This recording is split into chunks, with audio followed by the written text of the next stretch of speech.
राजस्थान के बीकानेर में हैंडमेड ऊनी उद्योग को बढ़ावा देने और तुर्की के कालीन उद्योग के बहिष्कार की मांग को लेकर व्यापारियों ने ढोल नगाड़ों के साथ सड़कों पर जोरदार मार्च निकाला। इस प्रदर्शन में व्यापारियों ने हाथों में तिरंगा लेकर अपनी मांग बुलंद की। व्यापारियों का मानना है कि अगर भारत सरकार तुर्की के मशीन मेड कारपेट पर तुरंत प्रतिबंध लगा दे और देश में मेक इन इंडिया कारपेट को प्रोत्साहित करे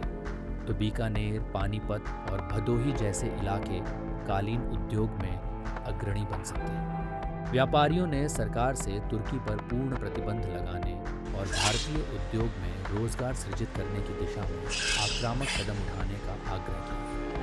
उनका कहना है कि इससे भारत का आयात भी कम होगा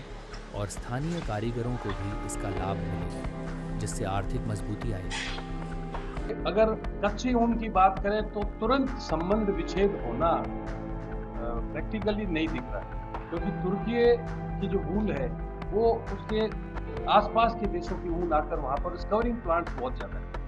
तो वहाँ पर धुलकर वूल आती है। वो ब्रांड तुर्की का लगता है, लेकिन वो आसपास के देशों की होती है। फिर भी हमें चाहिए, भारत सरकार की जो हमारे जो रिसर्च इंस्टीट्यूशंस हैं उनके माध्यम से हम लोगों को ये प्रयास करना चाहिए कि भविष्य में जो क्वालिटी, जो स्पेक्स वूल के मिल रहे हैं तुर्की के, वो सब हम हमारे देश में, क्योंकि भारत भौगोलिक रूप से इतना समृद्ध है कि जितने प्रकार की जलवायु होती है तो ऊन पर सबसे ज़्यादा असर होता है उस जलवायु का। जिस तरह से भेड़ खाता है, जिस टेम्परेचर में रहता है, जो उनका रहन सहन होता है, वो ऊन की क्वालिटी बनती है। तो भारत सरकार की जो हमारी जो इंस्टीट्यूशंस हैं उनके मार्फत हमें ये कोशिश करनी चाहिए कि वूल पर हमारी डिपेंडेंसी कम हो। वो तुरंत संभव नहीं है, लेकिन एक काम ऐसा है जो तुरंत हो सकता है, वो ये है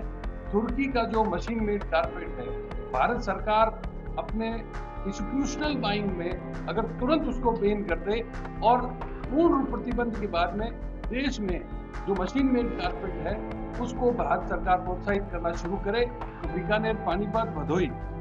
भदोही चूंकि बनारस का बहुत बड़ा महत्वपूर्ण हिस्सा है, अगर इस एरिया में, इस क्षेत्र में भारत सरकार के प्रोत्साहन से इस तरह की इंडस्ट्री लगेगी तो भारत कारपेट उद्योग में पायोनियर हो जाएगा, एक सबसे बड़ा ब्रांड हो जाएगा।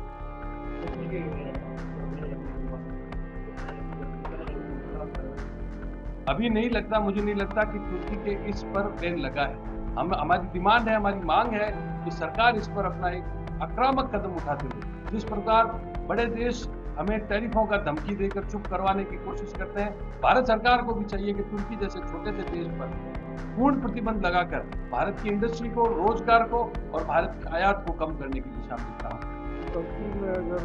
कारपेट पे बैन लगेगा तो निश्चित रूप से भारतीय उत्पादों को फायदा मिलेगा, तो यहाँ के लोगों को ज़्यादा रोजगार मिलेगा, यहाँ के लोकल मार्केट को हमें ज़्यादा फायदा होगा और यहाँ का प्रोडक्ट यहाँ के लोकल मार्केट में बिकेगा और इंपोर्ट कम होगा, इससे सभी को फायदा है।